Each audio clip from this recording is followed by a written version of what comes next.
Welcome to Friday Fails, episode number deuce 22, and there's a ... and there's a... But why? Dang, you just rode your dirt bike underwater.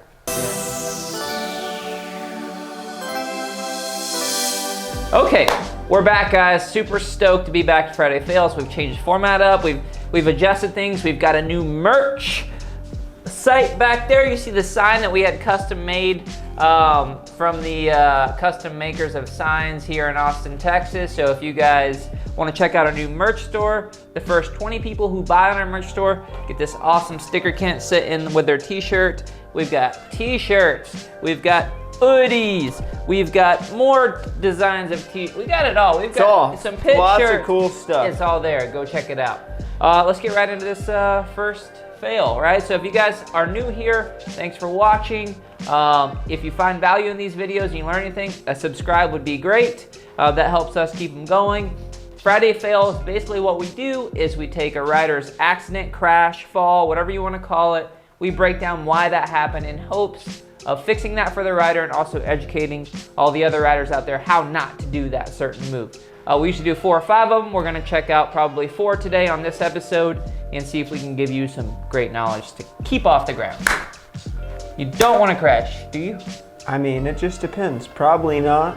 Unless you wanna make Friday Unless Fails. you're some sort of stunt person, maybe. And that's your job to crash. Yep.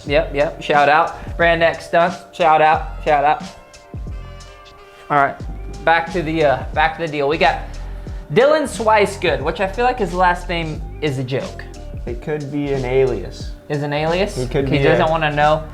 I'd like for you to analyze this crash if you'd like. Happened at my buddy's track in Michigan. Definitely was my first time hitting this, as you can tell. All right, let's check this vid out. All right, let's go. Here we go. All right. Oh, nice. It's a nice scenic area. Nice sunset. Oh, he was fine? He just grenaded that bike though. The bike's not fine. Let's just back that up. Let's go ahead and break this one down quick. It's pretty easy, right? What do you see? Well, from what I can see, he Evel Knievel'd that thing right there. So initially, right as he left the lip, he kind of went back like this. And then he went to pull the bars to his chest. Maybe he straighten his legs out and pull the bars. Yeah, maybe he was thinking to gain some length, gain some height on that, maybe. He was trying to go for the world record, and what he was doing was trying to stretch it out in the air. Yeah, stretch it out. He was stretching out. He went straight with the legs, pull with the arms. Vulnerable position to be in. I would guess this guy's a professional ski jumper. Could be. I mean, Michigan, it does snow there. I don't know about the mountains. There's definitely jumps, I bet, somewhere. All right, straightens the leg. Oh, he didn't necessarily straighten the legs out like I thought. At this, about 2 seconds before this, he knew how messed up it was. He's over the front. Maybe he went for a brake tap and missed the brake. Can't really tell. No, he ain't going for no taps. All right, so let's give it a good, serious, quick breakdown. When you're going over a jump like this, especially this high speed, you want to make sure that you're in balance with the bike, right?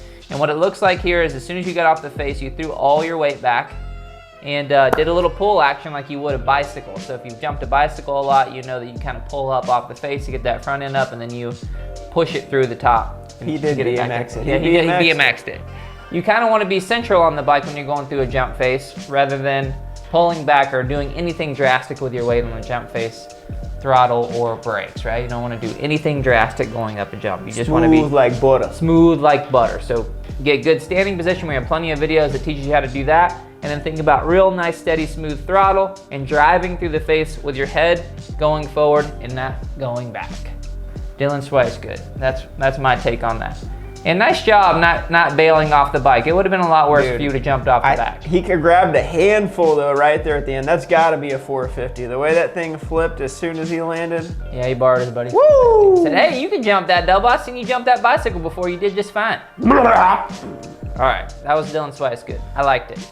And this is from 831 Bike Life, looking for a shout out. This is Omar's cousin. He wrecked on a homemade track at his house. Oh, homemade jumps and 2 strokes. Let's go. All right, here we go. Omar's cousin. Here we go.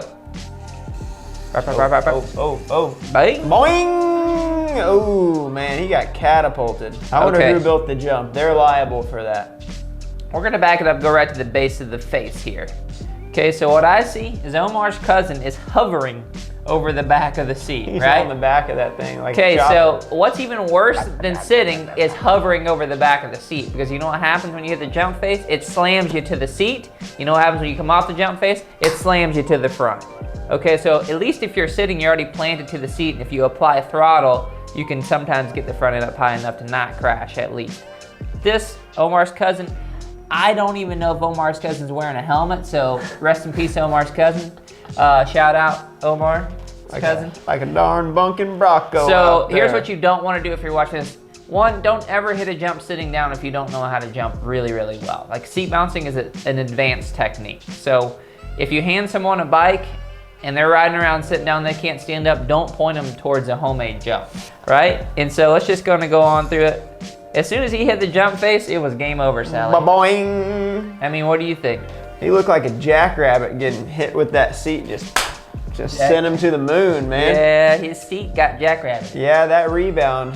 We might slow down the rebound a couple clicks on the rear and scoot him up front on the seat a little bit.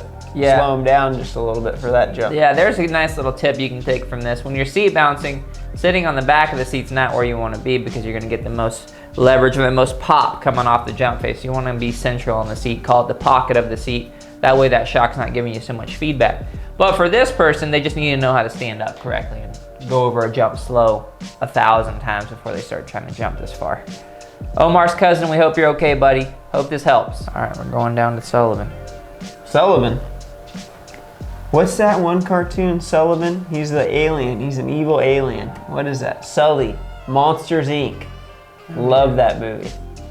Man, this guy's coffee's kicking in. I like it. Love that. That's Monsters, Inc. I love that movie. That is a great movie. It's a good movie. All right, let's talk to Sully. Sullivan Mulman. I wonder if I butchered that. It's likely. Holman. Mulman. All right, hey, I watch your videos all the time and wanted to have you guys correct my mistakes, quote unquote.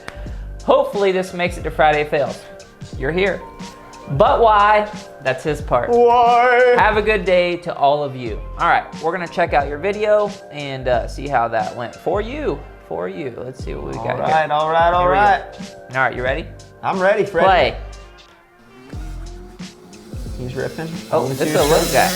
65. Oh! The exact opposite of what we just broke down. The old Larry loop out, man. It happens to the best of us. Hope you saved your fender on that one. Let's just watch it through one more time. I'm gonna stop it on the face of the jump. Frame by frame. Oh. Honestly, if you're gonna seat bounce, which looks like, I don't know, he may be in between. It's better this way than endoing.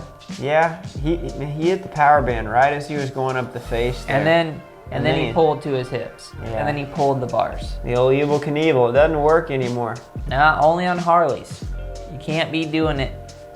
You can't be doing it on the BMX bikes and Harleys. Yeah, for the tuck no hander. And well, I guess probably your grandpa in the 70s on his banana seat BMX bike. They did that in the 70s too. Yeah, I watched a video the other day. Okay, let's take it back. So here's the deal. Oh, you shouldn't be sitting off this jump face, which it looks like you tried to stand right before it. Honestly, it's hard to tell. And if you did try to stand right before it, that's mistake number one. You always want to have time to get set up, right? You want to feel like you're going into the jump face with a real solid feeling on the bike, meaning you're in balance with the throttle. You're not getting pulled off the back or falling off the front. Your feet are planted in the pegs. The connection with your controls up top feels good. You need to be really stable before you go into the face of a jump. It looks like maybe there was some little anxiety here. You didn't really necessarily know what to do. And then last minute you tried to stand a little bit, and then you did stand, and then you pulled the bike to your hips because you obviously don't want to endo. That's everyone's worst fear. And I think it's just really, for me, it's just a lack of really knowing what to do. You need to do some stand-up drills.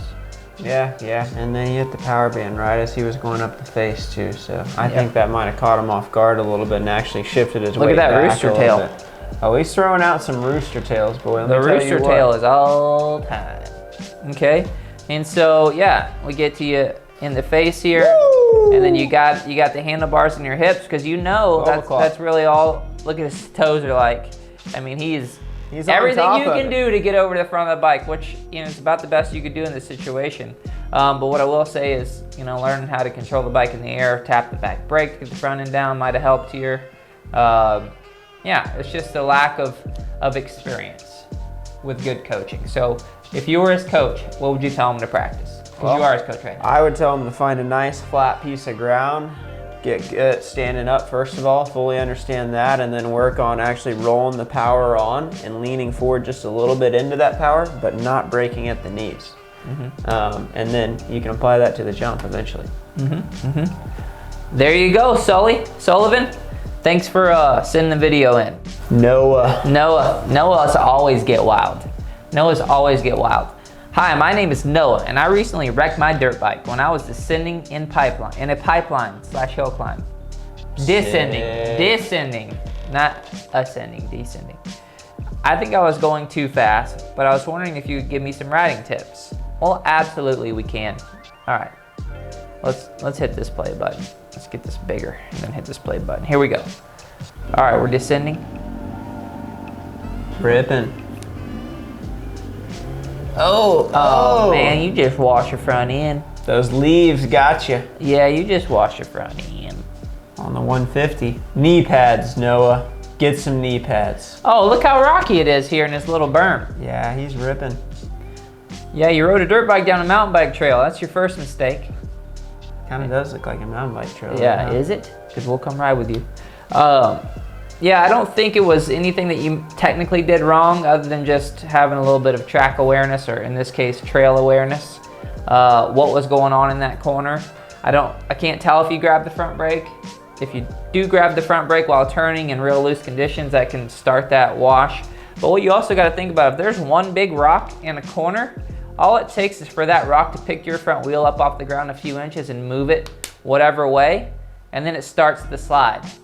Okay, so what I'm seeing is there's a couple big rocks right here in front of your tire. It may not be anything that you technically did wrong. You just may have been at the wrong place at the right time, right? Like, wrong place, wrong time. How's that go? Right place, wrong time? I'm just confused now. Anyways, you must have messed up with that rock.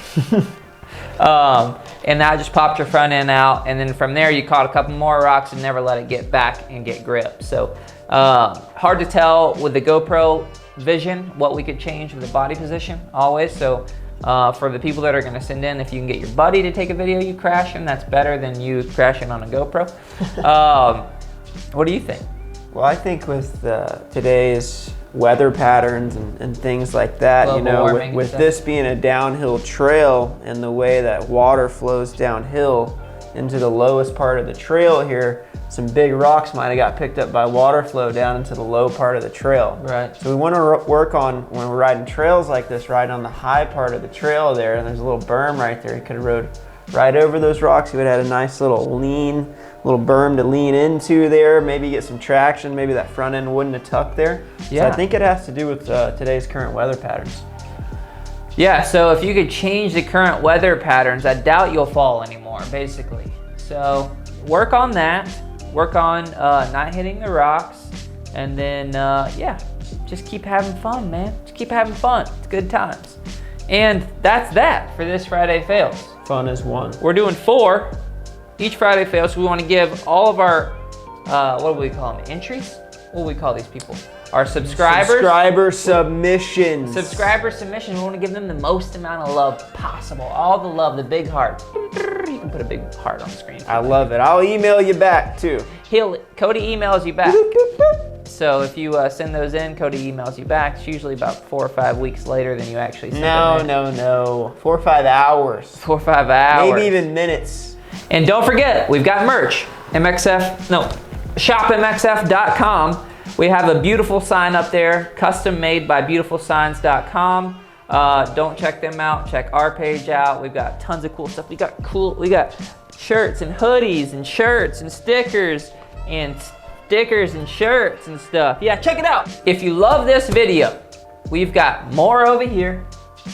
Instagram is popping off. You got to check out our Instagram. Do that. You can like and subscribe down this area, and then we have a Patreon account where you can make small monthly donations to help us keep this channel moving forward, and we greatly appreciate that in these crazy times. We'll catch you next time.